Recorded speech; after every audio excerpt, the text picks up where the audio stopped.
As I scrolled through the photos of my solo hike, I noticed the same grinning stranger in the background of each picture, except I hadn't seen anyone else on the trail. This wasn't just a photobomb, it was as if this stranger had an uncanny ability to remain unseen, lurking just out of my peripheral vision. My heart raced as I flipped through the images, each one capturing me in various stages of my trek through the dense, fog-laden forest.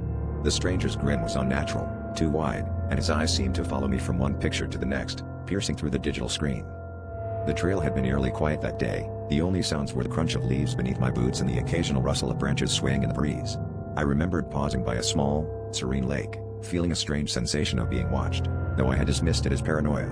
But now, with the evidence staring back at me, I couldn't shake the feeling that I had been followed. It wasn't just the presence of a stranger in the photos that unnerved me, but the way he seemed to be getting closer in each subsequent shot, as if closing in on me with every step I took. Determined to find an explanation, I decided to return to the trail the next day, armed with a fully charged phone and a sense of dread that gnawed at my insides. As I retraced my steps, the forest seemed different, darker, more oppressive.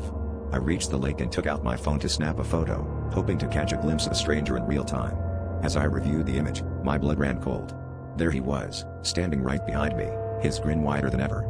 My breath caught in my throat, and I spun around, but the path was empty. The air felt suddenly thick, and the silence was deafening. I sprinted back down the trail, heart pounding in sync with my footsteps.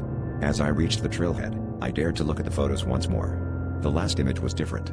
This time, the stranger wasn't grinning at me. He was staring directly into the camera, his face twisted into a grotesque snarl.